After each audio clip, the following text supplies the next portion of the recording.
एक सेवा केंद्र में सुबह की जब मुरली होती है ना, तो जब मुरली खत्म हो रही होती है 8 जैसे 7 से 8 बजे मुरली होती थी, तब एक बूढ़ी माता जी क्लास में आती थी, ठीक है, और मुरली खत्म होने के पहले चली जाती थी। आती एक तो लेट और जाती मुरली खत्म होने के पहले। और उनका एक नियम था कि जाते जाते वो जो भंडारा होता था ना, बॉक्स शिव भोला भंडारा होता था ना, उसमें वो 1 रुपए का कॉइन जरूर डालती थी, आवाज जरूर आता था, और सबको पता चलता था कि ये माता जी ने भंडारे में डाला। हर दिन एक तो लेट आना,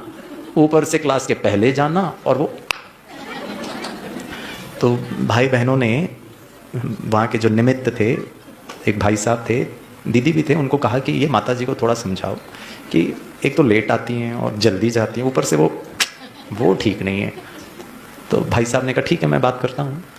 तो एक दिन वो माता जी को रोका, उन्होंने बोला आपसे बात करना है। तो जब उनसे बात की कि भाई आप एक तो लेट आते हो, ऊपर से जल्दी चल मुरली खत्म भी नहीं होती उसके पहले चले जाते हो, वो तो फिर भी ठीक है, ये जो लास्ट में जाने के पहले वो 1 रुपए का जो कॉइन की जो आवाज है ना, वो शायद ठीक नहीं है। तो वो माता जी ने कहा कि तो मैं क्या करूं? तो भाई साहब ने कहा एक काम करो, 10वें तारीख को, 20 तारीख को और 30 तारीख को 10 रुपए का नोट डाल, ताकि आवाज ना आए। तो वो माता जी ने कहा भाई साहब मैं तो माफ़ी चाहती हूँ, मैं लेट इसीलिए आती हूँ क्योंकि मैं सुबह सुबह उठकर जो ठेला होता है ना, उसमें मैं इडली सांबार बनाती हूँ, ये साउथ इंडिया की बात है, मुझे 8 बजे वो सब रेडी रखना होता है, इसीलिए मैं चले जाती हूँ। तो भाई साहब ने कहा वो तो ठीक है, समझ में आ रहा है, लेकिन ये 1 रुपए का जो कॉइन आप डालते हो ना, उसे आवाज़ आता है और बाबा के बच्चे थोड़े डिस्टर्ब होते हैं, तो आप 10 तारीख को 10 रुपए का नोट डाल दो। पता है वो माता जी ने क्या कहा? माता जी ने कहा भाई जी गुरुवार का भोग मैं खाती हूँ, आकर के सेंटर पर बैठती हूँ, वो कुर्सी का खर्चा, जो बिजली चलता है, पंखा चलता है, उसका खर्चा, मधुबन से जो मुरली बाई पोस्ट आती है उसका खर्चा, अगर मैं 8 तारीख को मर गई, 8 दिन का खाया वो सर पर बोझा, वो कौन आप दोगे? वो भाई साहब ने जब सुना ना, भाई साहब हिल गया,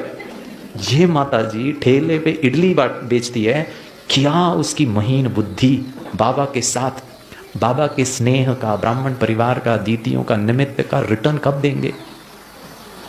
और जैसे वो भाई जी कह रहे थे ना, हम अपना ही भाग्य बना रहे हैं, हमारा ही जमा हो रहा है, तो क्या हम, और जैसे दीदी कह रहे थे,